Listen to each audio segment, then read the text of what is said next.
Good morning, YTPC. This is Papa Bear.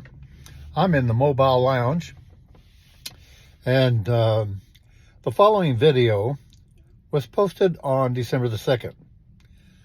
It's a video of Mrs. Bear and my 34th wedding anniversary. Shortly after I posted the video, I took it down. I added a part at the end that had nothing to do with our anniversary and really wasn't necessary. So I edited the video, and here it goes. Thank you. Good morning, YTPC. This is Papa Bear. This is Saturday morning, December the 2nd, 2023. And I've been trying my best to do an episode of It Happened to Me. And I've lost track of how many times I started this video and stopped it and started over again.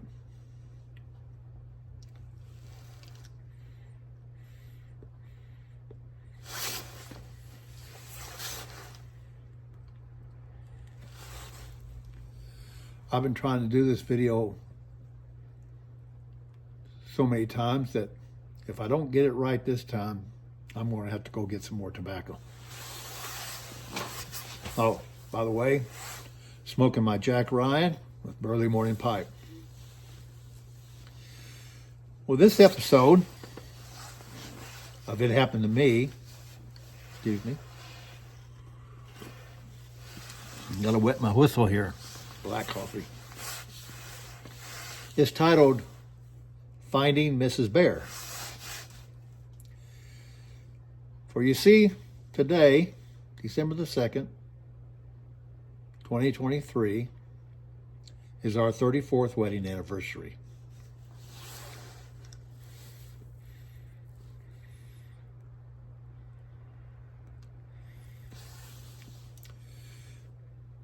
And I had no idea I'd be sitting here today,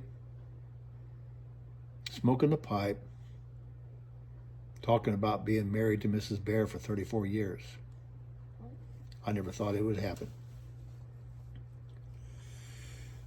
Reason for that is that I was a chubby kid growing up. I had low self-esteem.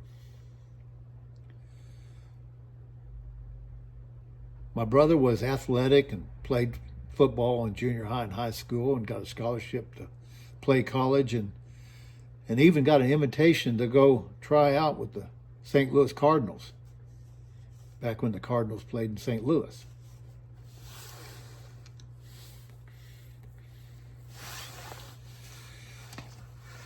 But I wasn't very athletic.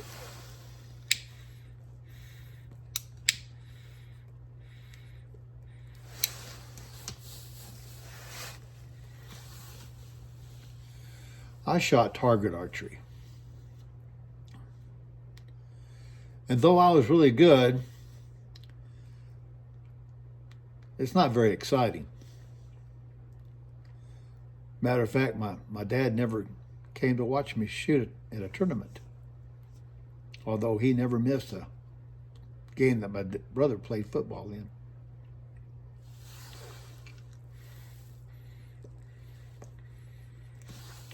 Long after he passed away, my mom told me that he was awful proud of me. I'd won several state championships and a lot of tournaments, but it just wasn't interesting to him. But he would tell Mom that, I'm awful proud of Gary.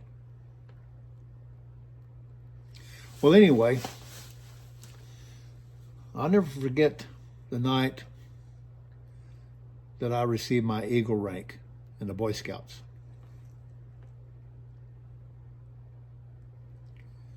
Part of the ceremony is pinning a miniature pin on your mom's dress.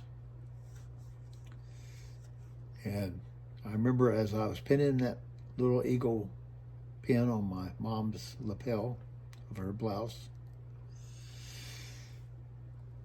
She asked me, Gary, what did you just do tonight? And I said, well, I got my Eagle rank, Boy Scouts.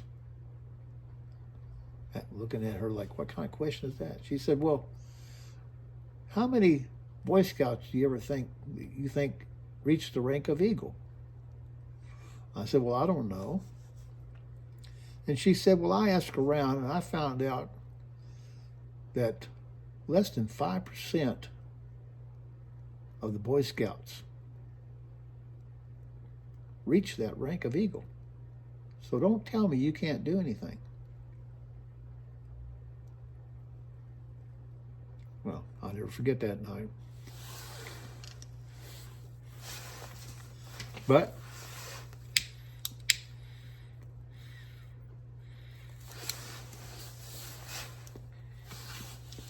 I really had this thought that I still couldn't do anything. My self-esteem really wasn't all that great. And went off to college during the Vietnam War era. Had a high draft number.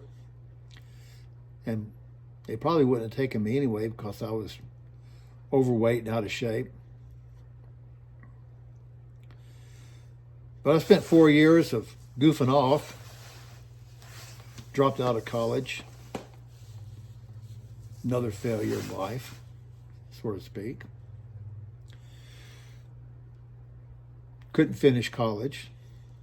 Just reinforced what my dad told me.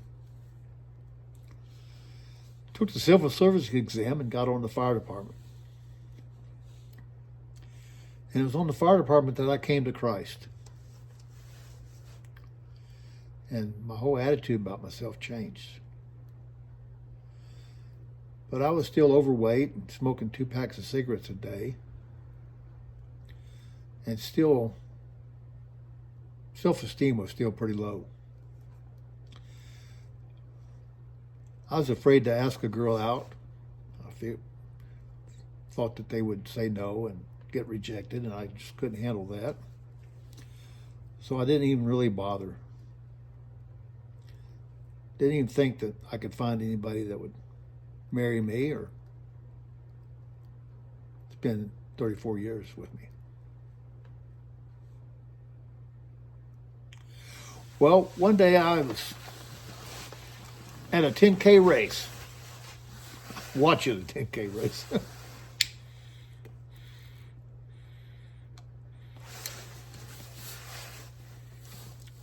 And 2 of my buddies, I went there to watch them run. And after the race, I said, you know, I'd like to try to run a 10K race.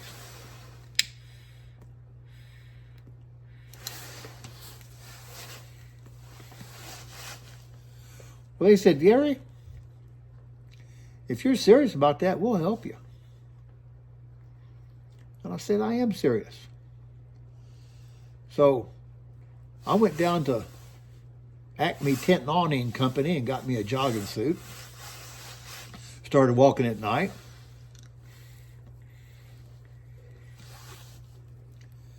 Added some jogging to the walking, and eventually I ran a mile without stopping. And almost a year to the day I started, I ran 10K, 6.2 miles. And 3 weeks after that, I ran a 10K race. I ran the race without stopping.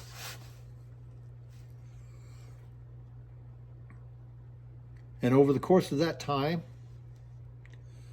I lost 90 pounds and quit smoking. Cigarettes, that is.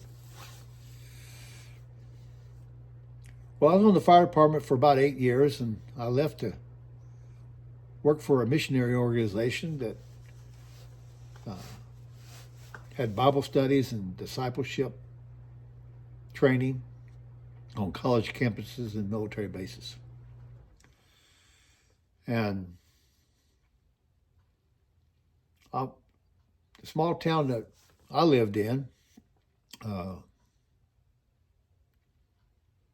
whenever I'd come home to visit, I'd go to church with some friends of mine, and I met this one girl that I was a little interested in, but she didn't like me. I was too serious. I was too much driven by my work, and hard for me to lighten up and have fun.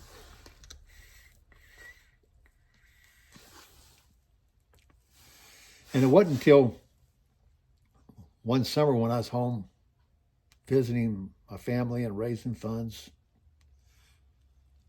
that I helped this girl and her other roommates move from one apartment to the other. And me and a bunch of other guys, we did all the work, and we were moving furniture all day, and it was July, and it was hot, humid, and she kind of took a liking to me. But she didn't tell anybody. She felt like that if it was meant for me and her to get together, that God would have to do it. Well, summer was over, and I went back to New Mexico where I was working. And I would meet for breakfast this missionary, retired missionary, every Saturday morning. Now this missionary, you wouldn't know his name. His name was George, but you wouldn't know him if I told you who he was. But he was a missionary down in Quito, Ecuador. And he knew Jim Elliot and Jim Elliot's missionary team members. And he knew their bush pilot, Nate Saint, who would fly these guys into these remote villages down there in South America to do mission work. He even flew with Nate Saint a few times into those remote areas. Now, if the name Jim Elliot rings a bell, or Nate Saint, you would know that Jim and his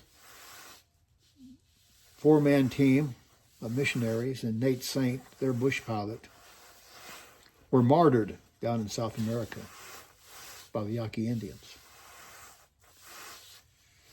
And George knew those guys and flew with them, and he would tell stories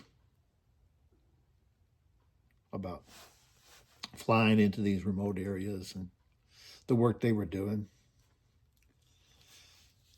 Well, this was December, and I was fixing to go back home and spend Christmas with my family and see my friends there. And up until this point, I had friends of mine would ask me if I was interested in anybody or wanted to date anybody. And I said, well, no, not really. But, if I thought God was doing something in my life in that regards, you'd have a hard time holding me back. Oh gosh, 13 minutes. Well, this one morning, we was having breakfast, and George says, Gary, is there anyone you'd like to get to know better? Well, I looked at George like a calf looking at a new gate. Where'd that come from? Where'd that question come from? I've never heard that question before. I said, well, George, yeah, there is somebody I'd like to get to know better. Well, why don't you give her a call? Well, when I got back home, I gave her a call. And we went out a few times that Christmas time. And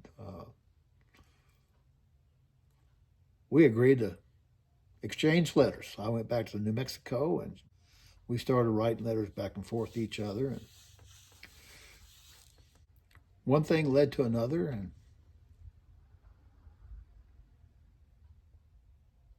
I asked her if she would marry me in July of '89.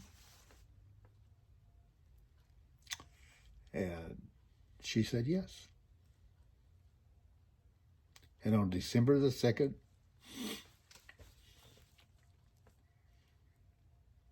1989, we were married.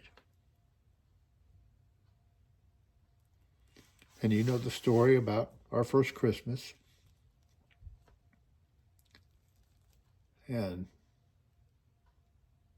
our 34th Christmas together will be coming up here pretty soon.